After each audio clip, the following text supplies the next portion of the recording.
Halo sahabat, jangan lupa di like dan juga di subscribe serta tekan lonceng agar kalian tidak ketinggalan video-video dan informasi menarik lainnya. Terima kasih.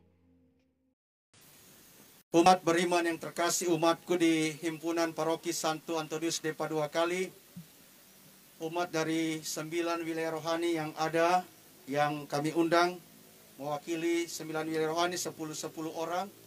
Jadi kalau hadir 10, ada 90 orang yang ada di lahan Watu Pinantik. Tim petugas-petugas istimewa, tim liturgi, tim komsos, tim gugus tugas, THS THM yang saya kasihi. Seperti kata pembuka saya tadi, bahwa Hari Raya Kristus Raja Semesta Alam tahun ini kita buat secara lain. Lain karena apa? Kita tidak buat di dalam gereja. Lain juga karena apa? Kita rayakan juga dalam suasana pandemi COVID-19. Tetapi iman tetap sama. Yang kita puja dan hormati adalah Yesus, Raja Semesta Alam. Raja atas kita semua, baik orang-orang hidup maupun orang-orang mati. Raja atas seluruh alam ciptaan yang ada di muka bumi ini.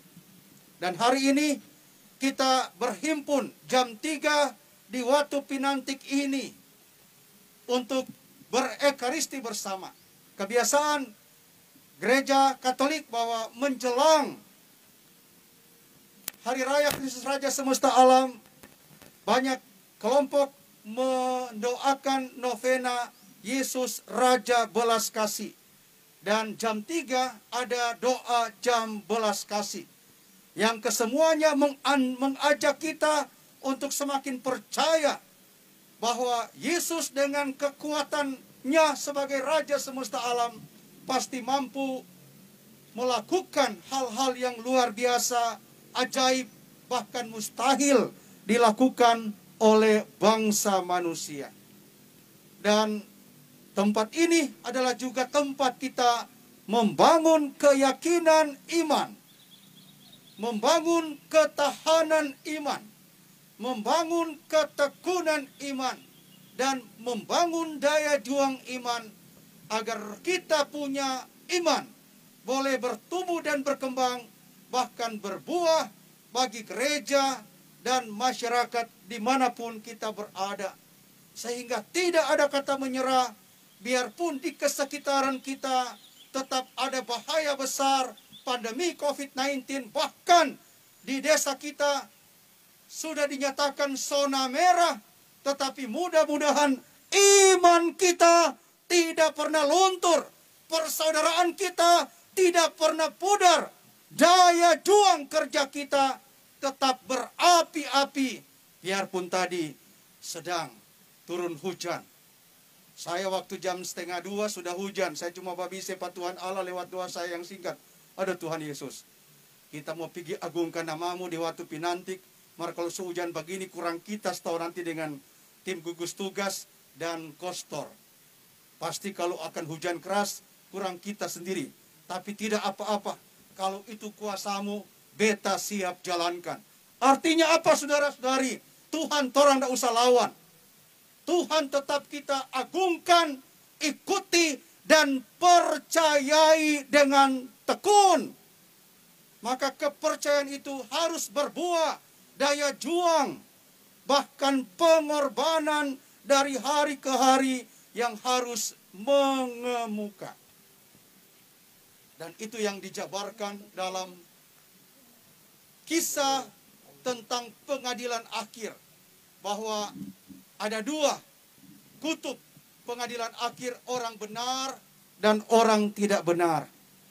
Domba dan kambing. Orang benar itu adalah orang yang membuat banyak kebaikan dalam perkara-perkara kecil. Orang tidak benar, kambing, orang yang bahasa tadi lagu Kristus Raja, Serdadu Kristus Raja, cuma duduk tenang, baba diam, apatis, bahkan banyak mengeluh dan mengkritik. Orang benar selalu bilang apa yang Tuhan bilang, ketika aku lapar, kamu memberi aku makan. Ketika aku haus, kamu memberi aku minum. Ketika aku sebagai orang asing, kamu memberikan aku tumpangan.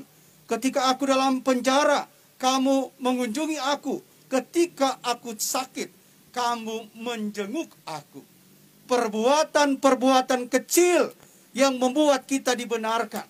Tetapi kalau kita tidak membuat hal-hal tersebut, kita menjadi orang yang tidak dibenarkan dan pahalanya adalah dicampakkan ke dalam kegelapan yang paling gelap, karena di sana ada ratap dan kertak gigi.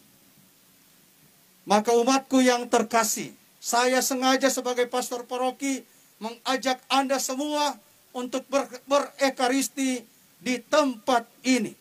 Di lahan misi Cagar Budaya Watu Pinantik.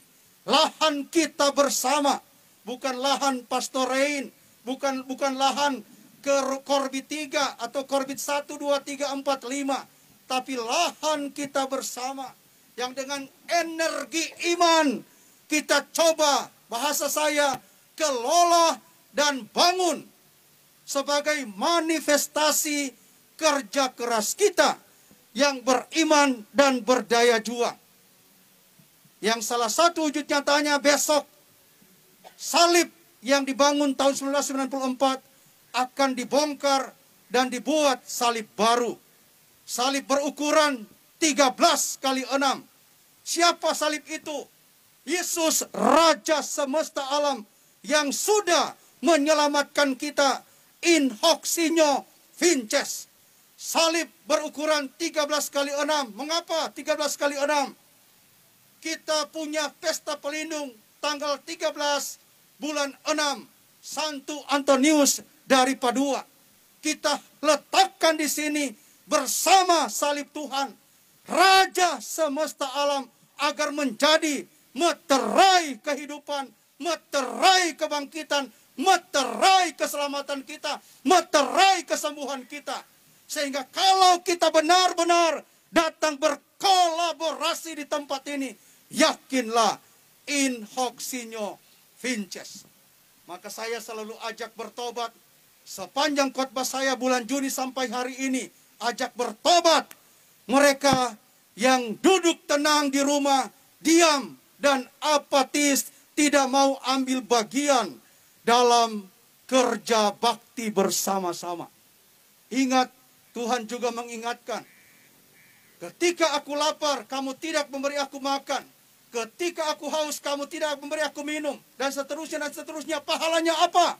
Campakkanlah orang-orang jahat demikian ke dalam api yang tidak terpadamkan. Di sana ada ratap tangis dan kertak gigi. Tetapi saudara-saudari umat beriman, belum ada kata terlambat. Masih ada jalan panjang bagi kita.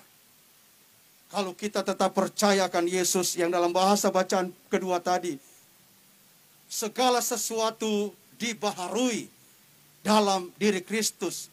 Omnia restaurare in Christo. Dan Kristus menjadi pusat kehidupan kita. Karena itu kita akan membangun salib Tuhan. Supaya salib menjadi salib pembaharuan yang memampukan kita untuk semakin beriman, semakin bersaudara, semakin berbela rasa, dan semakin bekerja sama. Karena dalam salib Tuhan yang adalah Raja semesta alam, kita dipulihkan, kita dimenangkan, kita dikuatkan, kita diselamatkan, bahkan kita dibahagiakan hari ini, bahkan sampai di akhir hidup kita. Semoga